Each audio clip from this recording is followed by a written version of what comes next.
Hello and welcome to my video on turning a rusty old shed into a thoroughbred Italian race car.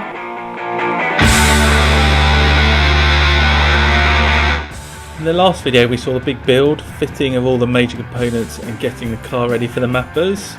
In this episode we execute plan B as the Lancia sadly wasn't finished in time.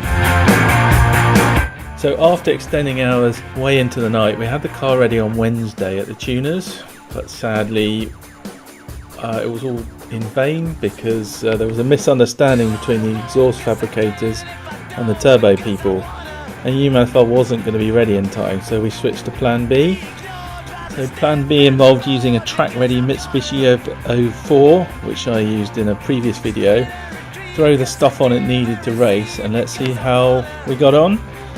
Little did I know the long nights wouldn't be ending anytime soon. Because I'm gonna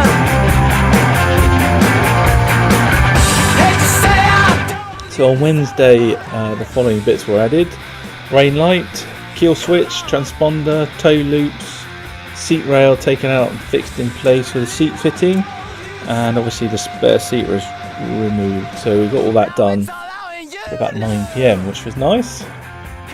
So Thursday we went to Mallory Park to make sure the car was all good and to get some laps under her belt. So the car ran faultlessly all day, getting into the low 52s, and I was confident I could do reasonably well over the weekend.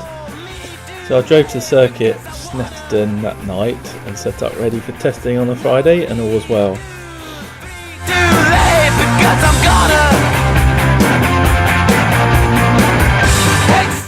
So on Friday, the first session, after 5 laps, the exhaust manifold gasket, which makes the turbo manifold, failed, resulting in no boost. So I got back to the pits, removed 3 studs, rounding one of them off, used some high temperature silicone sealant and replaced it, and missed session 2 because I wasn't ready after waiting for everything to cool down. Friday on session 3 blew the gasket again, but also managed to blow a bung out on the manifold, which caused flames to come out the bonnet. So I phoned up for some help, got some new studs to the circuit, new gasket, new bung, and got a knight in shining armour to come and help from the West Midlands. So obviously missed session 4 on the Friday because I didn't have any parts to fix it with.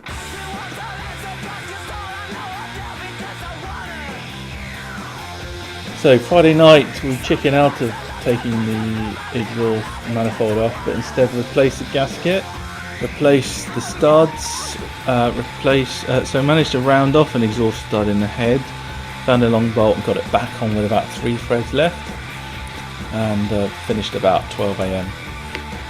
Saturday morning we finished off the jobs from the night before and prepped for qualifying.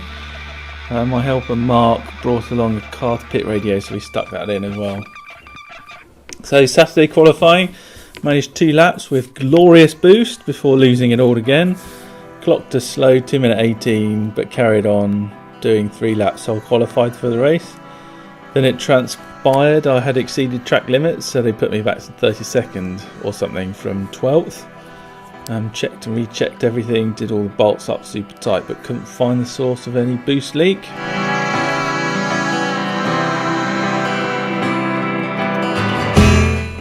So it came to race day on a Saturday. Out of the assembly area I could tell there was still no boost, so proceeded to race as a low compression 2 litre normally aspirated car.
Made up about 8 places on the first few laps. Had a good fight with an Elise and a Fiesta before getting stuck in second gear.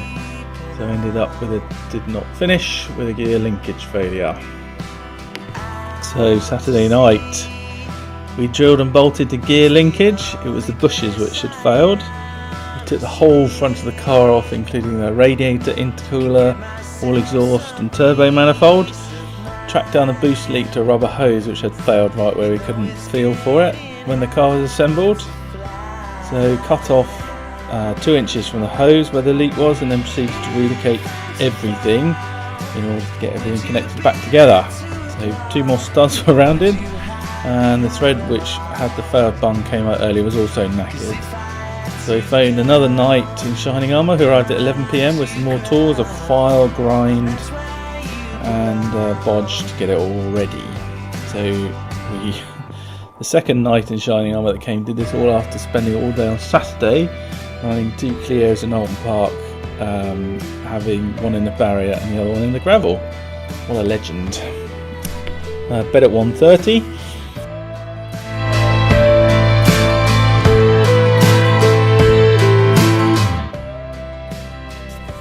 Sunday morning up at 7, managed to get the studs and the bolts to go in after more filing, drilling, grinding, connected everything up, filled it with water, got up to temperature and went for a test drive.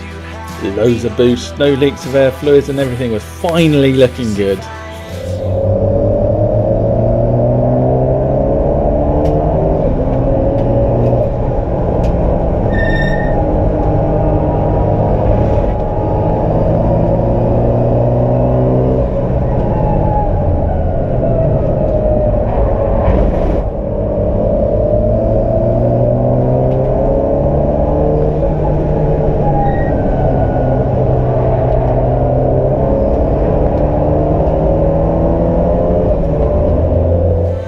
Sunday qualifying at the assembly area, we still had loads of boost. Warmed up the tyres ready for a banker lap, only to notice shitloads of smoke coming out the back. Went into the pits where I was parked in a fire area. The marshals were happy I wasn't about to die in an oil-based inferno. My now large pit crew opened the bonnet and diagnosed the dipstick had been blown out and pissed oil everywhere. We then went back to the pits, tipped 5 litres of brake cleaner over the engine without setting it alight, and cable tied the dipstick down. Got back up, warmed up the tyres again and started a flying lap.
Halfway down a Bentley straight, something in the drivetrain let go with a clonk, and then a whine was present. I finished that lap, so I qualified 12th again as it happens, and when crossing the line noticed the oil pressure light was on. I then parked it up, sat the rest of the session with the men and women of Orange.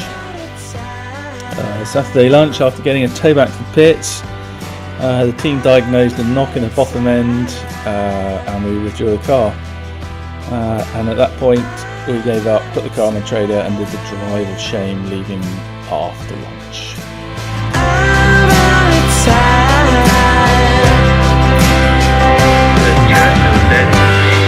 Well, that's it from this episode. In the next episode, we'll see how the Lancia gets on at mappers and do some testing, track days to get the car dialed in, ready for Silverstone, which hopefully will be the first weekend's racing.